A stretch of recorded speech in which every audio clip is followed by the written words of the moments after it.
What is hatching, Toga peeps? Oldmantup coming at you today with a Meet the Coach interview for the D-League Season 2 of the GBA. Now today it is my honor and pleasure to have with me a brand new coach coming into the D-League this season, and that is Macadii of the Bouffalant Bills. How are you today, sir? Yeah, I'm really good, thanks. Yeah, I'm really hyped to start. I cannot wait. Well, I can tell you for one, I am just as excited as you are, and I'm not even going to be playing. I'm just excited to get to see some action. You guys drafted fantastically. You have a great group of people to be working with, and I think everyone's so excited to get this started. Yeah, definitely. We've got some very threatening teams that I'm going to be facing up against that I need to do some serious planning for to try and find their weaknesses, but it's part of the game, and that's the best thing about draft format, to be honest. Exactly. And the purpose of this interview is just to give you some face time on the channel, well, to reach out to the fans, introduce them to you, and give them a reason to root for Macadii and the Bouffalant Bills this season. So let's dive right into some questions. Now, what kind of experience or how long have you been playing Pokemon, either competitively or non?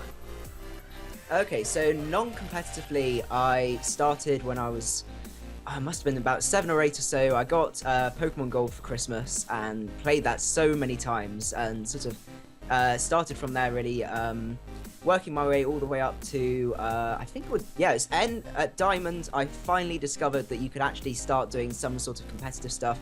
My brother was also really into it as well, so we had a go at sort of just EV training. We didn't even know about IVs at that point. We were pretty newbie at it, and just played each other, made some teams. We had no idea really how competitive worked. We both thought that it was very much like who can hit first, who can hit the hardest. So we were just picking faster and faster mons, and it was just a bit silly. And then after that, towards Black White, I discovered a lot of PokeTubers on YouTube and things like that, and started watching them.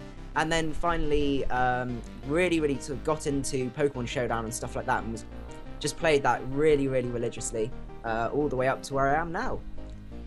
Okay, excellent. Very good explanation there. And so you've been playing competitive more or less since the onset of the serious competitive nature of Wi-Fi battling, which came about in 4th gen with Diamond, Pearl, and Platinum.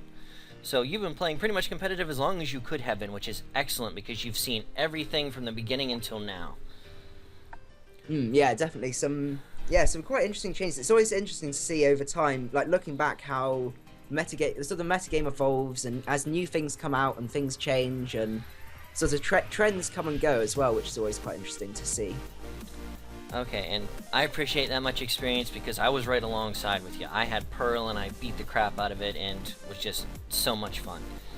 So, what tiers would you say are probably your favorite or you're the most comfortable battling in? Okay, so I would definitely say, personally, the lower tiers are the ones I really prefer. I'm a massive fan of PU, and I really love the sort of imagination that you can go into building the sets. You have a bit more sort of it's not flexibility, but there's more leeway for silly sets, or not even silly ones, just imaginative sets are probably the best way to go. So I'm a big fan of using non-standard sets down there, but I've been playing a range of tiers all the way up to OU really. So I'm starting to get back into OU. These last 6 months or so, I've been trying to sort of do work around, have a go trying each of the megas, and sort of building myself back up to OU again, because I did spend a lot of time down in NU and PU, that sort of area.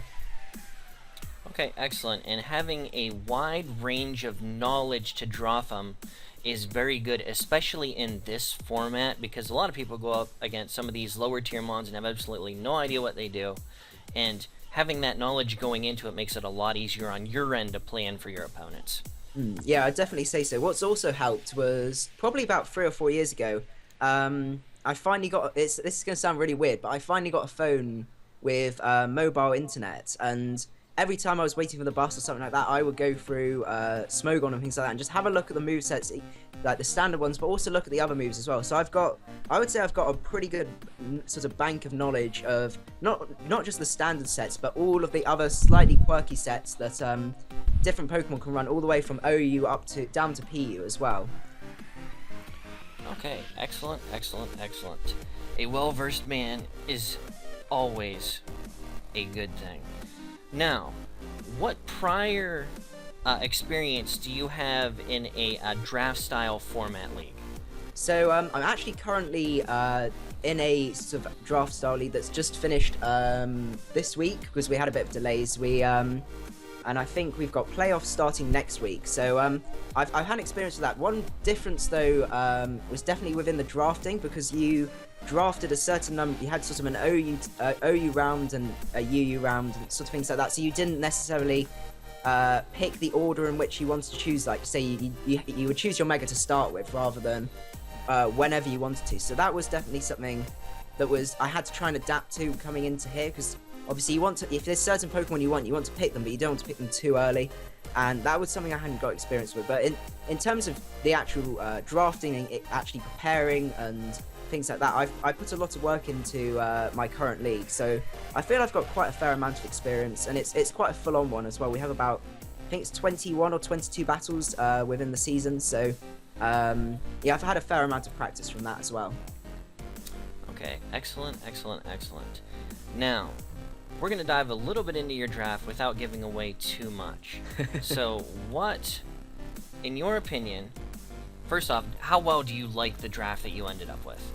I'm personally a massive fan of my draft. I know on paper, when you look at it, it's not very impressive, but it screams out my playstyle, and I know how to use every single one of those mons, and I know how to use them.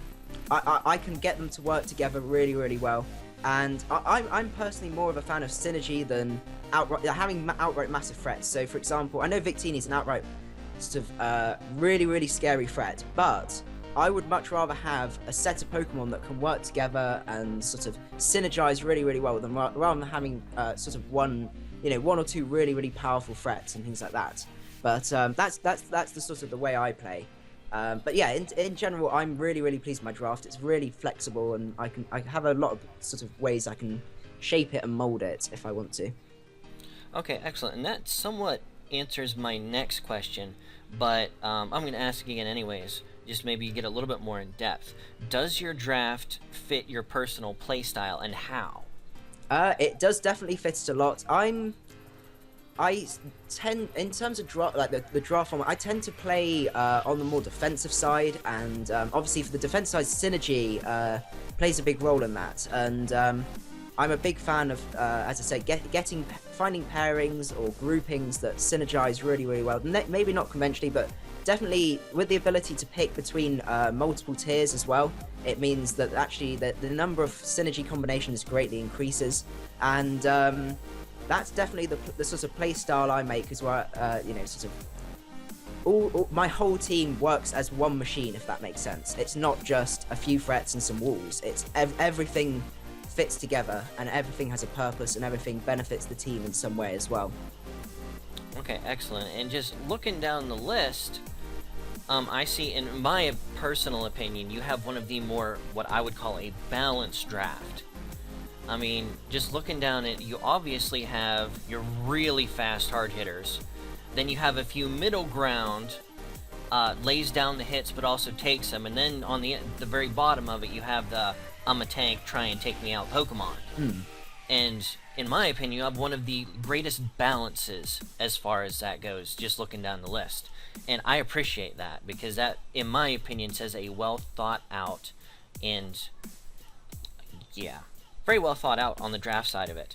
Now, yeah, I do definitely agree with that as well. My only issue is I seem to have sort of a group of very, very slow ones and some very, very fast ones. Ones in between I'm a little bit lacking in, but I'm still happy with that. That sort of fits the way I play. So yeah, and the majority of the teams are actually that way. That was one thing that was big in the GBA Season 4, was there was a huge speed drop between the top tier hard hitters and the walls, and there's not really much in between. But let's go on to the Bouffalant Bills, your mascot and team name. Now, I'm gonna guess, because you're not from America, you're not a huge fan of American football. So what was the inspiration behind picking the Bouffalant Bills? It was, well, there's a couple of reasons for it. I was actually sort of trying to find some cool ideas and things like that, and looking online, just having a look at some logo possibilities, and I saw that that the Bills was definitely a logo that I really liked. It was quite simplistic, and the other thing is as well, which people haven't picked up on, is quite obviously Bills is another name for Will as well, and I'm probably gonna blow some minds, but yeah, lots of people haven't actually noticed that, which I find is quite funny. So that was also a reason for picking it, and yeah, just really like the sort of logo design and being able to then have a logo based around that as well. Also, on top of that, I found another sort of pre-made logo online that someone had made. So because I didn't have access to an artist at that point, that was sort of also good for convenience sake. But I did manage to get a one made by Super Gassy, which was absolutely, yeah, a really nice logo. So I'm really pleased with that. So yeah, those are sort of some of the reasons why I decided to go for the Bouffalant Bills as my team.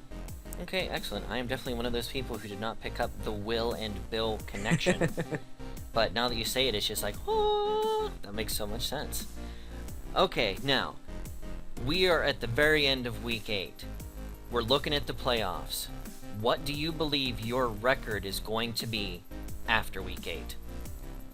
I think it's really difficult. I haven't had a chance to really sort of study my the opponents that I'll be facing too much. I know obviously George, by the sounds of it, is going to be a massive threat. So his games are definitely going to... I feel they're going to go either way. It's really tricky to know which way those will go. It really... Yeah, it's really tricky to tell. I'd really like to get sort of maybe 6-2, something like that. That would be my aim. I would... Obviously, 8-0 would be the most ideal situation. But I think I'm going to have to put in some leeway there, because things can go wrong. And also factoring George in as well. That's something I'm gonna have to put a lot of work in. Oh, exactly. Okay, now these are going to be a little bit more casual, fun questions asking you how you prepare for your matches. Now, do you have any pre-game rituals that you go through that get you in the proper mindset for a match? I don't have any sort of very weird ones. I would probably say I check my team about 50 times to make sure I don't bring the wrong one, because I've seen that happen to people before, and it's really irritating, especially when you've put so much work into to building that team and sort of getting it just right, and then it all falls apart because you didn't check. But apart from that, I just make sure I'm sort of comfortable, sitting there, nothing too distracting going on, so that sort of thing, and I can really focus on the battle and hopefully get the win from there. Okay, now, you are in your hardest matchup of the season. Sweat's pouring off your brow, you're sitting there, your mouth dries out, you are waiting for your opponent to pick a move. You need to reach for that thirst-quenching beverage. What is sitting at your side? It's a little bit boring, but it's apple and blackcurrant squash. I'm a big fan of it, and I drink a huge amount of it, actually, thinking about it. But yeah, definitely the one to go for, because it's not sort of too sugary. I don't get get really hyper, because that would be the last thing I'd want, is trying to battle while hyper or drunk or something like that. So yeah, that's my preferable sort of beverage to have beside me, and I have it right here as well, just in case I do get a bit of a dry throat. Okay, excellent. Now, I'm an ignorant American and I have no idea what that is. Could you give a slight explanation into that drink? So, have you heard of squash before? I know what the vegetable squash is. Okay, this is really weird. I didn't realize you guys didn't have it. So it's like a think of it like a concentrated juice, like really concentrated, and you add water to it. Mm-hmm. So it's not really a juice. It's more sort of artificial than that. It's like a sort of a syrupy flavoring. That's probably the best way to put it. Okay. And you add it to water, and it just means the water just sort of tastes quite a bit nicer, and it's not really sort of that bad for you as well. Okay, we do that here with like powders to Oh, flavor okay. water. Yeah, I was more along the sort of syrupy kind. Okay, excellent. Now, on the other hand, you're sitting there, you're waiting for them to pick the move, you're starting to get the jitters, you need something to munch on, your stomach is empty, and you need the energy to pull you through the match. What are you reaching for as a snack of preference? See, this is a really, really weird thing, but I don't know what, I always testify, if I've got something that I need to really, really work hard for, I've got some mentally, like exams or anything like that, I always make sure that I never eat beforehand for a few hours before, and make sure, I find I concentrate more if I'm slightly hungry, so yeah, I really, really don't eat before my battles, which, it obviously with time dependent does make it a bit awkward, but it's definitely, I definitely find I concentrate a lot more than if I've eaten anything. Oh, okay, excellent. Okay, now this is going to be the last question. It's more of just giving you the reins.